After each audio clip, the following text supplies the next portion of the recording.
muraho neza. Assalamu alaikum wa rahmatullahi wa barakatuh ku basilamu.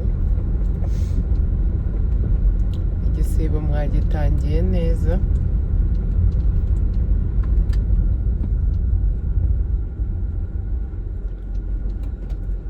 Jewe nagitangiye neza, ntacyo nshinja Imana, ibintu byose ni amahoro. Ndi kubona wagira ngo ndasa umukara, ari ukubera iki? Uyu munsi ni itariki ya mbere, ni nawo munsi wa mbere w'igisibo. Ndabifuriza gusiba neza, igisibo kizagira impinduka kidusigira, ntikizadusiga uko cyadusanze.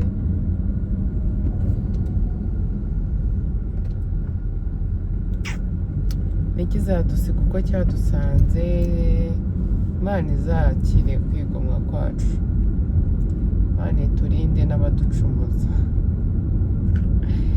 Hari mbonye nabo mu muhanda. So ubu aka kanya ngiye guhaha ifitari.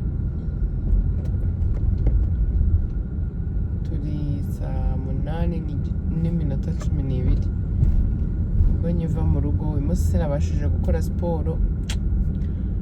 Umwana wanjye yifashe ararira asinziriye. Haba habaye iki? Abantu muzi izo gahunda mwambwiye biba byagenze bite? None nazi ukuntu nsapiye. Uyu mwana telefone iramenetse. Iyo umwana ararira biba byagenze gute? Aba ari kurota, nibyo aba yiriwemo. Yararira ananirwa kubyuka kare ngo ajye muri siporo.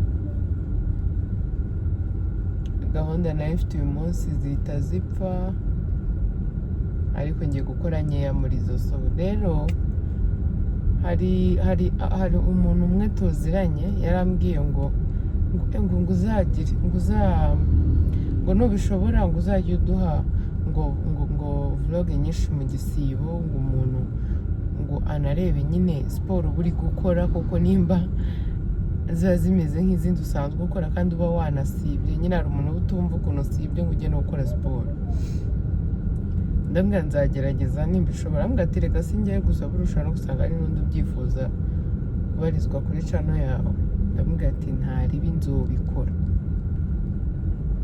Rero Imana nishoboza muraza kubibona ukuntu biba byifasha, kuko uzi kuba ukora siporo waramenyereje umubiri bimeze neza, ahantu hose utakibabara kubera atize, wanze ukazihagarika ukwezi kose.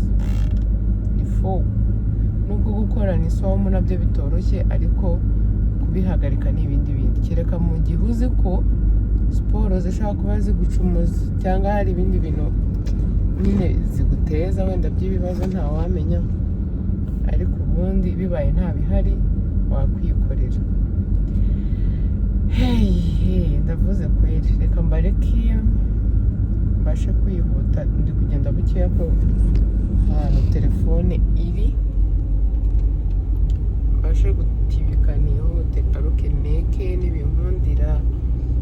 Ndaza kubereka n'ibyo ngiye guteka. Amahoro y'Imana bane namwe, ndabakunda.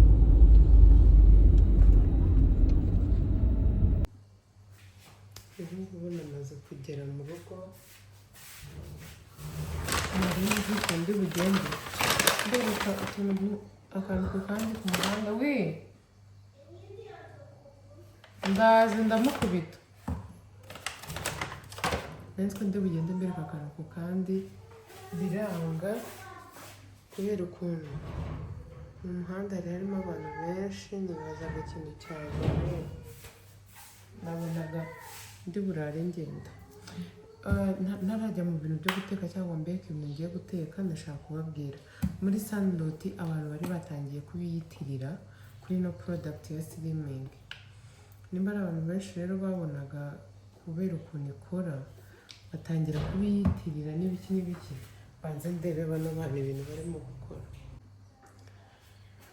nari ndi kubabwira ukuntu bari batangiye kubiyitirira kuri ino product ya slimming. Hari abantu rero babona ibintu by'abantu biri gukora cyangwa biri gufata urundi rwego, bo bakumva ni wo mwanya wabo mwiza wo gukora ibyo babonye bakabyitirira ko ari bya bindi. Rero ni muri urwo rwego bifuje gushyiraho logo yabo. Ndaje nyibereke, bashyizeho logo yabo ariko slimming iracyari yayindi. Ibiyigize ntabwo byigize bihinduka, nubwo nanone ubona igikombe atari nka cya kindi, ariko niyo n'ubundi nka yayindi. Hano hari abantu bitukuje bagenda bakazana ibibara ku ntoki, ku birenge, hari no ku mavi, nabo babafitiye umuti uragufasha cyane. Hari n'abantu baba bataritukuje bakagira ibintu by'amabara hano ku ntoki, sinzi ahantu babikura. Usibye utu tumashini tumwe na tumwe umuntu akoresha inzara ajyamo, hari udutuma umuntu aba umukara ariko ntabwo biba bingana nk'ibyabo. Gusa hari n'ababigira wamubaza akakubwira ngo ntabwo yigeze yitukuza. Kambahe nimero iyo muri cyne mu gihe ukeneye ino product ya slimming babe bagufasha. Ni 0720203510.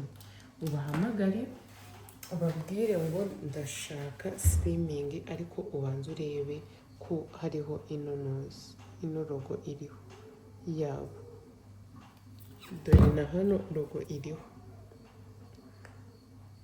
ubabwire bakwihere utane n'amatashi. Uzi kubona umuntu asa neza wanyuze ukabona afite ibintu by'ibitashi utamenya bidafite epfo na ruguru. So kambareke ubundi dutangire duteke. Ndetse inyama zitwa ijari banabanje kuzitogosa umwanya munini kugira ngo zize koroha cyane. Nyuma ndibuze kuzikorera ibirungo n'iki byose ndaza kubereka. Umuntu uri bubikunda azabigerageze. Zino nyama ziba ziryoshye. Hano haba harimo umusokoro, aha na hano ziba zimeze neza byatari. Ngenda barayima ariko ntabwo nyikata. Nimara gushya igeze aho nshaka ndayikuramo, noneho nkora ibirungo ndaza kubereka. Muzayigerageze, iraryoha n'umuceri w'umweru. Ubu ngiye gutangira guteka za nyama. Ngiye gukoresha ibi birungo. Simwe kubireba fresh. Hano harimo pavuro n'igitunguru n'inyanya ebyiri. Twagiye twiruka. Hari abantu bambajije ngo aka kanonekaho ngo ni gaze mbibikiye. Rero ntabwo ari gaze, kajyamo amavuta yako nyine yabugenewe, ubundi kakabona kwaka nyine. Ntabwo kagira amarisike, ba nyirako ndabamamarije ngo n'akazi bamuhaye, ariko ni keza.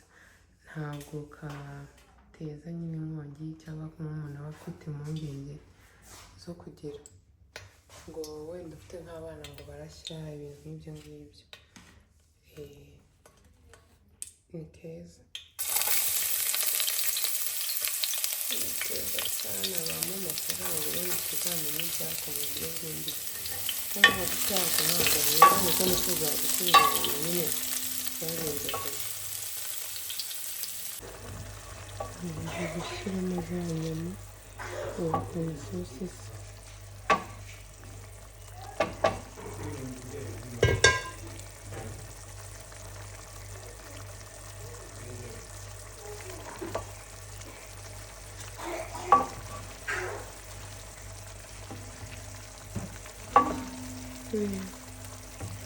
Icupa waribuze? Icupa waribuze? Reba mu byombo byokeje.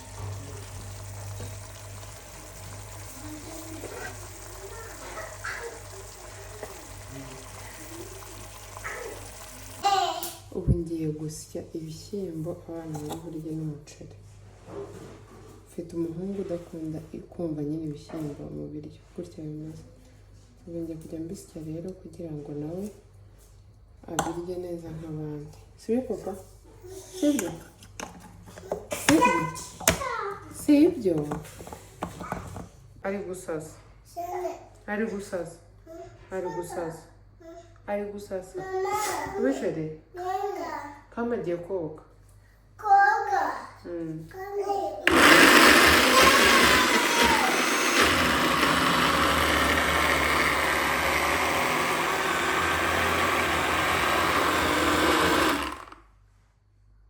mama ufite ubwoba mama yagize ubwoba inyindi yagize ubwoba ninde ni inyindi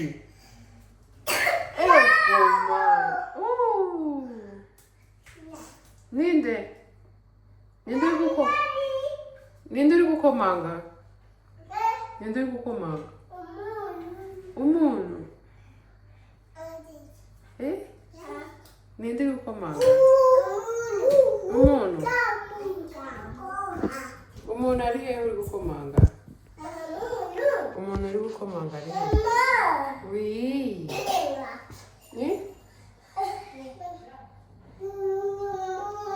n'umuntu n'umuntu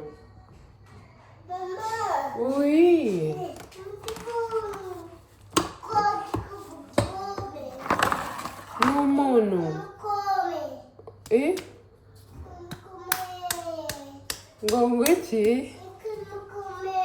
rahira ibintu uri kuvuga noneho ntabwo ndi kubyumva dore ko biteretse aho ntibabimena muze byabaye nk'ubunyobwa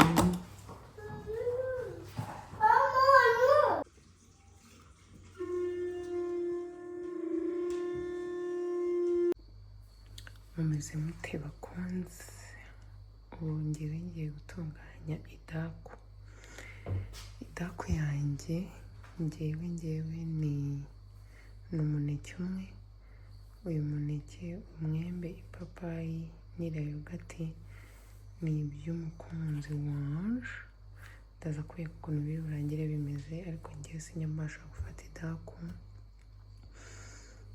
ngewe ubu ngubu usibye ko n'ubu ngubu nyine ntabwo ari amasaha y'idaku uko bwijeho ntabwo ari amasaha y'idaku ya nyayo ndarya umuneke umwe ubundi kwa kesha muraho neza amahoro y'Imana abane namwe kanizere ko mumeze neza ngewe meze neza ndashima Imana nari maze igihe kinini nubwo atari kinini cyane nabereka ibintu bijyanye na smoothie ibintu bijyanye n'ibyo mu gikoni ibintu nk'ibintu byo muri rusange kubera ko habayemo ikibazo cy'umwanya hazamo n'ibindi bintu byinshi bitari bimeze neza ariko uyu munsi nari ngiye gutangira guteka iftar ndavuga ngo ko mbona mfitemo umwanya wawukoresha nkabereka smoothie nziza ushobora gukora ukayiha abana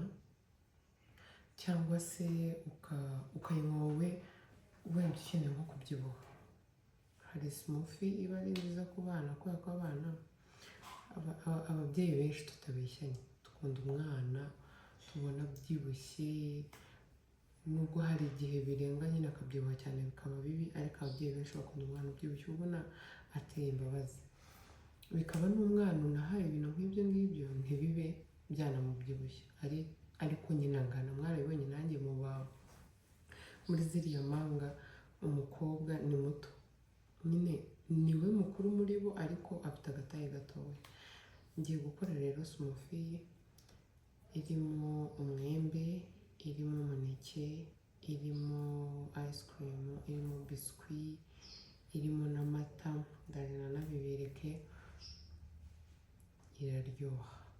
iraryoha njye nyinywa nanjye ariko njye nyinywa gake gashoboka sorry nimba nyinyweye saa sita ubwo nuko mba ntariye kandi mba mbizi neza ko nijoro nari bwirirwe ndya kuko irahagije urumva uri umuntu mukuru ushobora kunywa igikombe ko nta gikombe mfite hano hafi ngo mbereke ushobora kunywa igikombe kinini urugero igikombe kireshya na kano gacupa gatebo. Kano gacupa uko biri kose ntabwo sinibaza nimba inusa kijyamo, ukaba wanywa kangana gutya, ariko ari igikombe. Ibifashe ni nabwo iryoha, yifashe birinda kuba wayigira amazi. Rero ibaze kunywa ikintu gifashe cyuzuye hano, bivuze ko aba ari cyinshi. Irahagisha, ushobora kuyifata utari bubone n'umwanya wo kurya, ubaye uri umuntu udakunda kubona umwanya wo kurya kandi uba ukeneye kugira ngo ugire imbaraga, wayifashisha.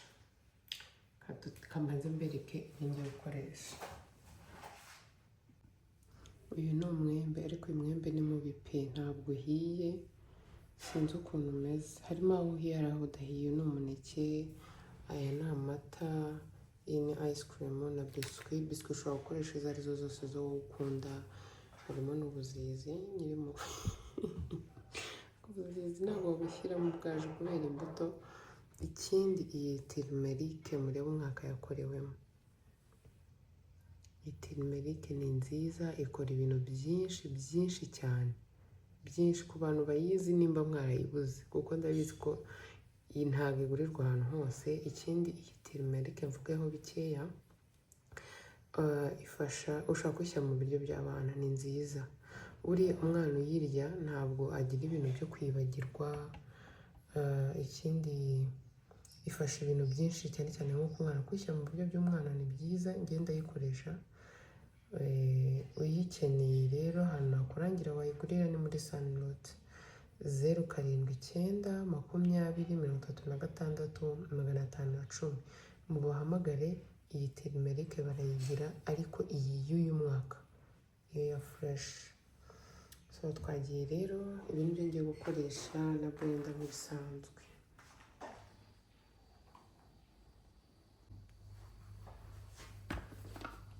Hari abantu baba bafite blender hari zikaze bya hatari, zishobora gukora ibyo bakeneye ko bayorohereza, ngo bayishyiremo amazi, ibintu ibyo ngibyo. Hakaba n'izindi blender ushyiramo ibintu bikomeye rwose, urwembe rugahita rushira nta minsi. Ni byiza rero kumenya uko blender yawe imeze.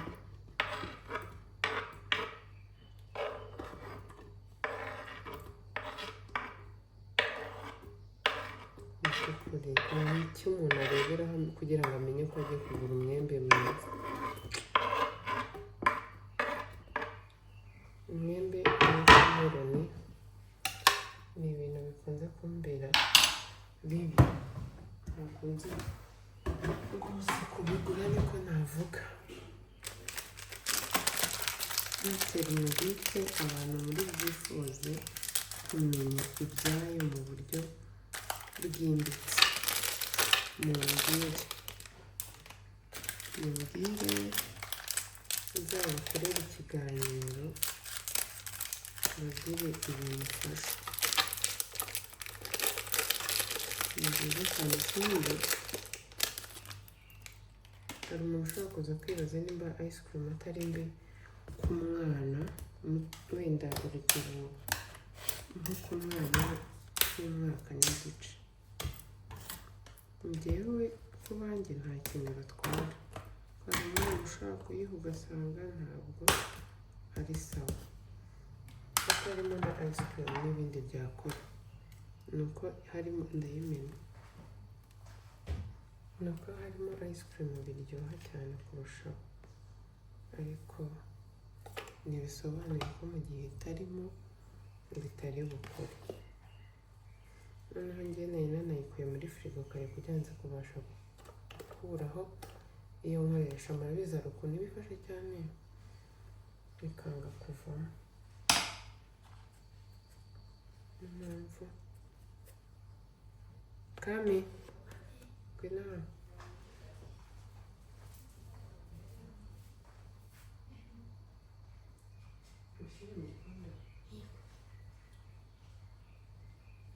Umusore wowe uri kutafunga, ntabwo ukiri umusore?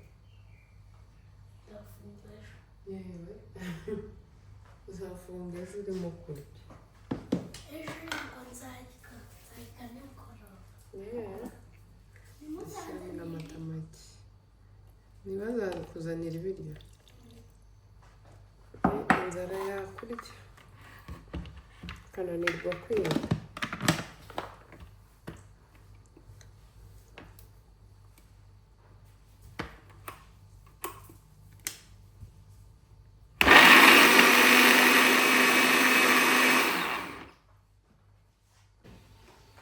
Murebe ukuntu imeze.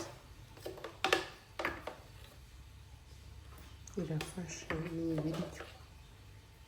Uburyo bwiza rero bwo kuba wayigaburira n'umwana kuko we ashobora kudakurura ngo azabivemo. Ikindi urayifata ukayishyira mu isahani ariko ako kanya ugiye kuyirya ukajya ukoresha ikiyiko gutya, biba ari byiza. Iyo uri umuntu mukuru ushobora kongeramo amata nyine ukarekuraho, nabyo ntacyo bitwaye, ariko ku mwana ni byiza kuyimuha gutya.